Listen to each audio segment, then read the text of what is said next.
आपको ये बात समझनी है कि परमेश्वर ने आज आपको चर्च इसलिए भेजा कि वो आपको वर्ड दे सके और आप अपनी डेस्टिनी की ओर भाग सके, अपनी मंजिल की ओर भाग सके। वो आपको वचन दे सके, आपको मालूम हो मुझे क्या करना है, एक क्रिश्चियन होने के नाते, एक मसीह होने के नाते मुझे क्या करना है और परमेश्वर ने मेरे लिए क्या चुना हुआ है।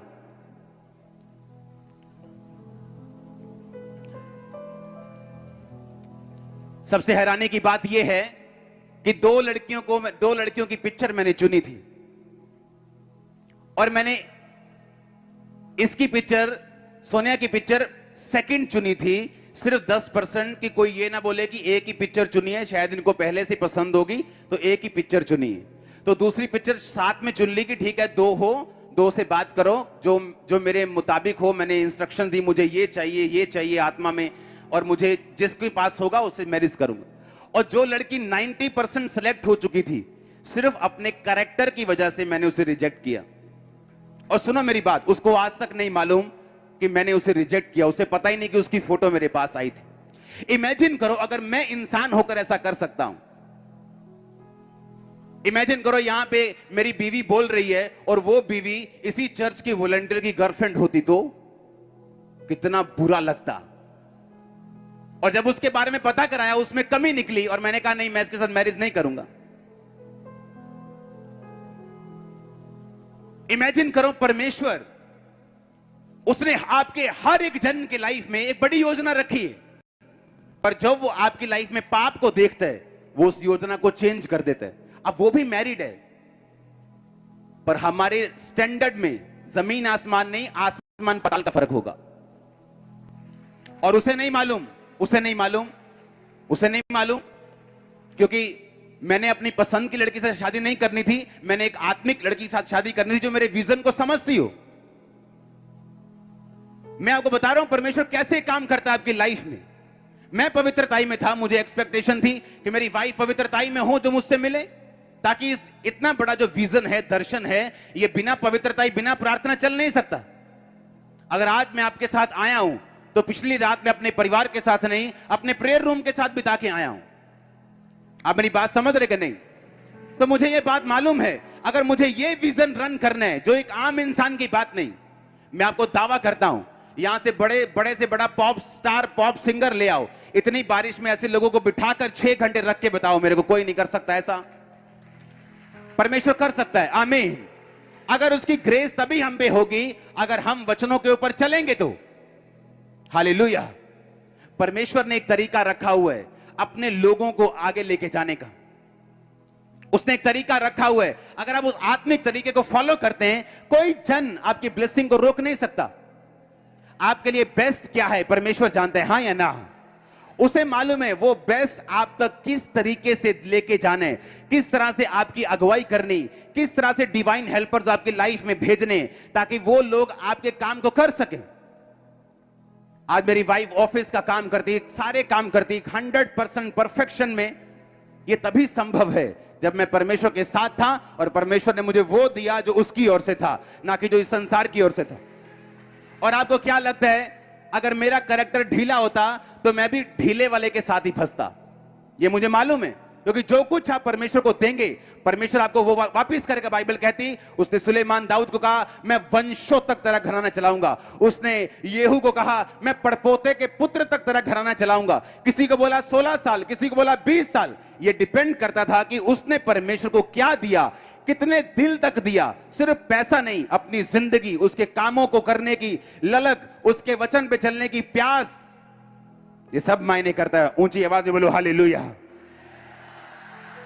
यीशु मसीह ने कहा अगर तुम मुझे जानती तो मैं तुझे जीवन का जल देता।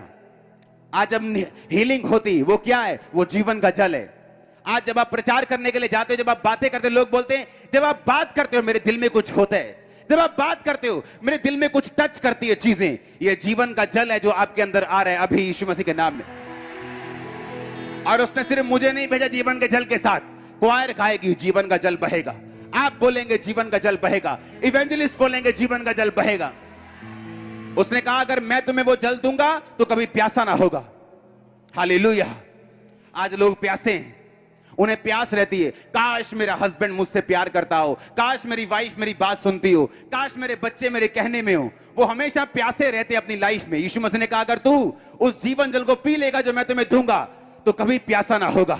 लोग तेरी इज्जत करेंगे, तेरा घराना तेरे साथ चलेगा, तेरे लोग तेरे साथ चलेंगे, तेरा बिजनेस तेरी बात को सुनेगा अगर तू उस जीवन जल को पिएगा तो। हालेलुया। उस जीवन जल को पीना कैसे? बस यीशु मसीह को बोलना मेरे दिल में आ, उसके अनुसार उसकी राहों पे चलना, उसके वचन पे चलना। गिर जाओ, गलती करो तो भी संभल के आगे चलो, बढ़ते जाओ यीशु मसीह में। आप जीवन जल को पी रहे हैं यीशु मसीह के नाम में। हालेलुया। उसने कहा परमेश्वर मैं जीवन जल कहां से तुझे दूं? हां लेकिन तू तो मुझे दे सकता है, तू मुझे जीवन जल दे दे ताकि मैं इतनी दूर पानी भरने को ना आऊं। अभी भी उस औरत को समझ नहीं आई, अभी भी वो शरीर में थी कि मैं पानी भरने को ना आऊं तो मुझे वो जीवन जल दे दे, वो जादू वाला जो मटका है ना वो दे दे, मैं घर पे पानी भरती रहूंगी, टूटी लगा दे जादू वाली। यीशु मसीह ने कहा नहीं, वो जीवन जल नहीं। ठीक है मैं तुम्हें जीवन जलता हूं। यीशु मसीह ने कहा जा अपने पति को लेके आ। कहती परमेश्वर, स्त्री ने कहा 17 आयत में मैं बिना पति की हूं। यीशु ने कहा तू ठीक कहती है कि तू बिना पति की है, क्योंकि तू 5 पति कर चुकी है और जिसके पास तू अब भी है वो तेरा पति नहीं। तूने सच कहा है। सुनो मेरी बात। यीशु मसीह ने कहा तू सच कह रही है। उस स्त्री ने कहा मुझे लगता है कि तू भविष्यद्वक्ता है। 27 में लिखा इतने में यीशु मसीह के चेले आ गए और हैरानी करने लगे कि ये एक औरत से बातें क्यों कर रहा है। तो भी किसी ने पूछा नहीं तू क्या चाहता है और क्यों बातें करता है। वो स्त्री अपना घड़ा छोड़कर नगर में चली गई और लोगों से कहने लगी आओ हम एक मनुष्य को देखें जिसने सब कुछ जो मैंने किया मुझे बता दिया कि कहीं ये मसीह तो नहीं। अतः वे नगर से निकलकर उसके पास आने लगे। अगर आप बाइबल को ध्यान से पढ़ें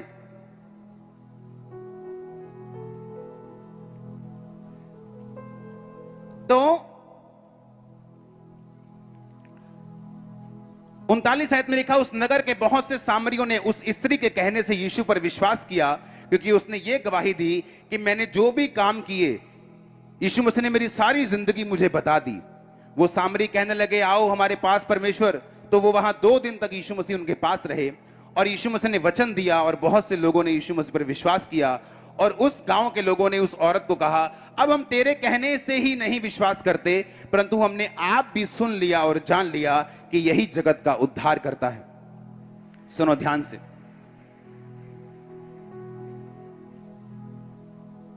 अब यहां पर हम उस औरत को एक पापी औरत के रूप में देख रहे हैं। ऐसी औरत, ऐसी जाति की जिससे बड़े लोग व्यवहार नहीं रखते थे, पानी तक नहीं पीते थे उनके हाथ का। यीशु मसीह ने कहा मैं तुझे अपने जैसा करना चाहता हूं, तू मुझसे पानी पी, जीवन जल का सोता तू बन जाएगी खुद भी। जा अपने पति को लेके आ। उसने कहा मैं बिना पति की हूं। उसने कहा तू ठीक कहती, तू 5 पति कर चुकी है और जिस इंसान के पास तू अब रहती है क्षेमा, वो भी तेरा पति नहीं। उसने कहा मुझे लगता है कि तू भविष्यद्वक्ता है। और बाइबल कहती वो स्त्री घड़ा उठाया और भाग गई अपने गांव और बोलने लगी इधर आओ इधर आओ इधर आओ, देखो एक बंदा है वहां पे, उसने मैं जो मेरे पास में मैंने किया आपको भी मालूम नहीं उसका, उसने सारा कुछ बता दिया। वो बंदे दौड़े परमेश्वर के पास और जाकर देखने लगे और यीशु को बोला प्रभु 2 दिन हमारे साथ चल। और बाइबल कहती वो 2 दिन वहां रहा और उनसे वचन पे बात की और उन लोगों ने कहा हम तेरे कहने से ही नहीं बल्कि अपने आंखों से भी हमने देखा, विश्वास किया। क्योंकि वहां पे यीशु मसीह ने लोगों को चंगा किया, उनके पापों के बारे में बताया, उनको हील किया, उनको क्षमा किया, उनमें से लंगड़े चलाए, अंधों को दिखाया। और उन लोगों ने कहा अब हम अपने देखने से भी विश्वास करते हैं। अब बात क्या थी? अगर आप लोग देखते हैं बाइबल में, आप देख रहे हैं कि ये औरत एक पापी औरत थी, लेकिन परमेश्वर को वो पापी औरत नहीं दिख रही थी। परमेश्वर को वो एक चाबी दिख रही थी सुसमाचार की, जो उसके पूरे गांव को बचाने वाली थी। आपको लगता है कि आज इस चर्च में आपका पड़ोसी आया जो नशे करता है, शायद वो अब भी आपके पास शराब पी के बैठा हो चर्च में, शायद अभी भी सिगरेट पी के बैठा हो और आपको लगता है वो पापी है, लेकिन आपको नहीं लगता आने वाले टाइम में वो अपने गांव को बचाने वाला है, आने वाले टाइम में वो अपने नगर को बचाने वाला है, आने वाले टाइम में वो अपने देश को बचाने वाला है। आप जितने भी बड़े मर्जी पापी क्यों ना हो, आपने कितने भी बड़े गलत काम ना किए हो, बाइबल कहती है जब यीशु मसीह के साथ आपका सामना आमना होता है और यीशु मसीह अपनी पावर को आपको दिखाते हैं, बाइबल कहती है आप तौबा करते हैं, आप क्षमा मांगते हैं परमेश्वर से, लोग आपको देख सकते हैं कि नहीं इससे बात मत करना, ये हमारे मोहल्ले का नशेड़ी है, इससे बात मत करना, ये सिगरेट पीता है, इससे बात मत करना, ये बहुत बिगड़ा हुआ इंसान है। लेकिन यीशु मसीह उसे बिगड़ा हुए इंसान के रूप में नहीं, उसे एक चाबी के रूप में देखते हैं, उसे एक दरवाजे के रूप में देखते हैं, उसे उस रूप में देखते हैं कि ये वो जन है जो आने वाले टाइम में हजारों और लाखों को बचाने वाला है। अगर आज से 17 साल पहले आप मुझे देखते जब मैं यीशु मसीह के लोगों को गालियां निकालता था, अगर आप मुझे देखते यीशु मसीह के लोगों को बुरा भला बोलते हुए, हाँ सब तरह के नशे करते हुए, गलत काम करते हुए, आप बोलते ये पापी इंसान है, ये बड़ा विरोधी इंसान है, ये जो हिंदू बैकग्राउंड से बंदा है ना, ये बड़ा खतरनाक है, इसके पास मत जाना, आप मुझे इस तरह देख सकते थे। लेकिन यीशु मसीह आने वाले टाइम में मुझे प्रेरित के रूप में देख रहा था, वो आने वाले टाइम में मुझे पास्टर के रूप में देख रहा था। मेरी बात को ध्यान से सुनो, आपका रिश्तेदार आपको बदल नहीं सकता, आपका प्यार करने वाला जो आपके लिए जान दे दे फिर भी आपकी लाइफ को चेंज नहीं कर सकता, वो आपकी लाइफ में कुछ एडिशन नहीं कर सकता, आपकी लाइफ में सिंपैथी दे सकता है, आपके लिए रो सकता है, आपको थोड़ा पैसा दे सकता है, लेकिन आपके कैंसर को, आपकी बीमारियों को, आपके ट्रबल को, आपके दिल के उस पेन को, उस दर्द को, उस अकेलेपन को, उस डिप्रेशन को वो दूर नहीं कर सकता। बाइबल कहती है यीशु मसीह ने कहा तू मेरे पास अगर आएगा तो मैं तुझे जीवन का जल दूंगा और मैं तुम्हें सोता बनाऊंगा, तू भी मेरे जैसे सोता बहेगा तेरे मुंह से, तेरे मुंह से वो सोता बहेगा जब तू मेरे पास आएगा। हालेलुया। आप चर्च को ये आपकी पावर समझ होनी चाहिए कि आपके पास कौन सी पावर है, यीशु मसीह कैसे आपको देखते हैं। अब मैं आपसे क्वेश्चन करना चाहता हूं, अगर यीशु मसीह आपके लिए इतना कर रहे हैं, वो आपके लिए इतना बड़ा सोच रहे हैं, तो क्या अब यीशु मसीह में आने के बाद भी आपको पाप करना चाहिए, गलत काम करने चाहिए, चोरियां करनी चाहिए, चुगलियां करनी चाहिए? क्योंकि यीशु मसीह ने आपको एक बड़ी बुलाहट दी है, बहुत बड़ी। वो कहता मैं तेरे जीवन को जल का सोता बनाना चाहता हूं, जीवन जल का। आप रिश्तेदार के पास बैठेंगे, आपके मुंह से जीवन जल का सोता बहेगा। आप किसी बंदे के पास बैठेंगे, आपके मुंह से जीवन जल का सोता बहेगा।